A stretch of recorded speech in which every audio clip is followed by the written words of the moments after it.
હાલો મિત્રો, દેશી લેબ માધવરમાં આપનું સ્વાગત છે અને હું છું આપનો મિત્ર નથુ ગોજીયા. મિત્રો, ઘણા બધા મિત્રોની એવી કમેન્ટ આવે કે ભાઈ હમણાં કેમ વિડીયો નથી આવતા યુટ્યુબમાં, ફેસબુકમાં કે ઇન્સ્ટાગ્રામમાં. અને ઘણા મિત્રો એવું કહે છે કે ભાઈ તમે જીરાના વિડીયો કેમ નથી બનાવતા. તો મિત્રો, હકીકતની વાત એવી છે, થોડાક આપણે કામમાં વ્યસ્ત હોઈએ એટલે કંઈક અમુક ટાઈમે બનાવવાનો ટાઈમ ના આવતો હોય. અને દર વર્ષે આપણે જીરાનું વાવેતર વધારે કરીએ છીએ. સવારે માવઠું જે હતું, માવઠાનો વરસાદ હતો 10મા મહિનાની 27 તારીખથી 11મા મહિના સુધી, 11મા મહિનાની 2-3 તારીખ સુધી. તે વરસાદના કારણે વાવેતરનું આખું સ્ટેડિયલ વિખાઈ ગયું આપણું. કારણ કે આપણે 15થી 17 વીઘાનું જીરું વાવીએ, પણ આ વર્ષે વાવેતરમાં થોડુંક મોડું થાય એમ હતું અને પડવું આપણું વહેલું નવીરું થઈ ગયું હતું. એટલે માટે આપણે જીરાનું વાવેતર ખાલી 5 વીઘાનું કર્યું છે. અને પ્લસમાં આપણે ચણાનું વાવેતર થોડુંક વધારી દીધું છે, થોડુંક ધાણાનું વાવેતર કર્યું છે, એવું બધું છે. તો અત્યારે બધા પાકમાં શું પરિસ્થિતિ છે એ તમને હું કહું એ પહેલાં ચેનલ પેજને ફોલો સબસ્ક્રાઈબ કરી લેજો.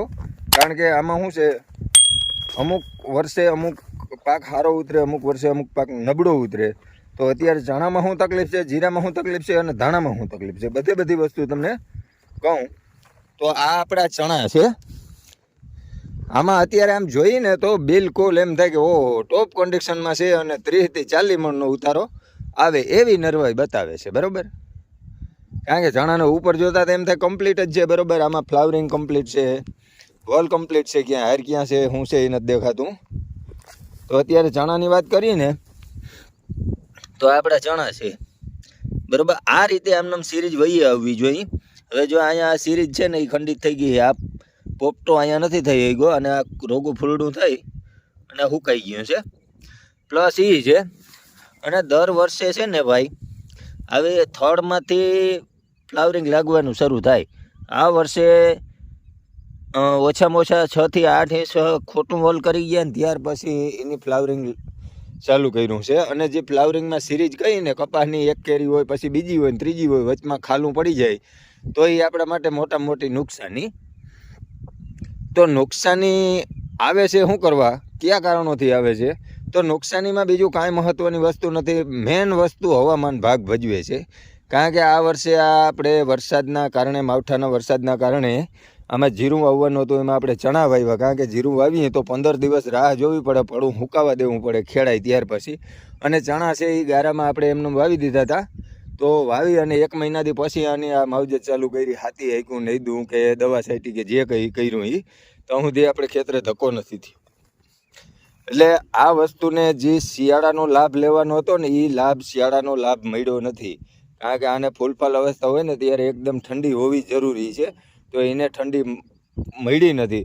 હવે અત્યારે આને ઠંડી મળી છે, આના ભાગમાં ઠંડી એવી છે તો આનો સમય જે ફૂલફાલનો હતો ને એકદમ એ નીકળી ગયો છે. હવે ઉપર પીછડે ફૂલ થાય છે, હવે એ કેવાક થાય. અને જીરુંના પાકમાં એમ જ છે, જીરુંમાં, ચણામાં અને ધાણામાં જે 5 દાણાની ફૂમકી હોય ને એ ફૂમકીમાં 5 દાણાની, 5 થી 8 દાણાની ફૂમકી હોય ને એવી એક ફૂમકીમાં 5 ફૂમકી હોય તો એ ટોટલ થાય 40 દાણાની એક ફૂમકું થાય એનું.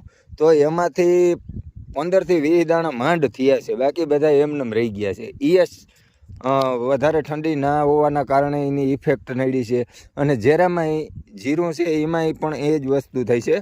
કારણ કે એમાં ઇફેક્ટ આવી છે, જે એમાં આમાં જે સિરીઝ નથી ને એ રીતે જીરામાં પણ ઉપર ફૂલડું થાય અને કમરિયું થાય અને ત્યાંથી પીરું પડી અને પીરો વાયરસ આવી ગયો.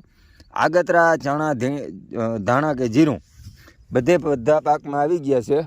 અને જીરાના વિડીયા આપણે વધારે એમ ઉતારતા હોય કે એમાં વધારે બગડતું હોય અને આપણે કઈ દવા છાંટીએ બીજા ખેડૂત મિત્રોને આપણે શેર કરીએ છીએ. આપણી પાસે કોઈ એવું જ્ઞાન નથી કે આપણે બધું ખેડૂતને બતાવી શકીએ કે ભાઈ આ કે આ દવા છાંટો. પણ જે આપણે છાંટીએ એ ખેડૂતને બતાવીએ એટલે ખેડૂતને એમ થાય કે ના ભાઈ આ છાંટે છે તો કંઈક આમાં હશે. અને એની જવાબદારી ઉપર આપણે કોઈને સલાહ નથી કરતા કે ભાઈ તમે આ છાંટો. આપણે છાંટીએ છીએ કે ભાઈ આ દવા છાંટી છે અને એવડી અવસ્થા છે અને આ પાકમાં રોગ છે કે આ રોગના એડવાન્સ પગલાંના ભાગરૂપે આ દવા છાંટીએ છીએ. એટલે આપણે જીરુંનું થોડુંક એમાં દવાનું જોર વધારે હોય એટલે એના વિડીયો વધારે આપણે બનાવતા.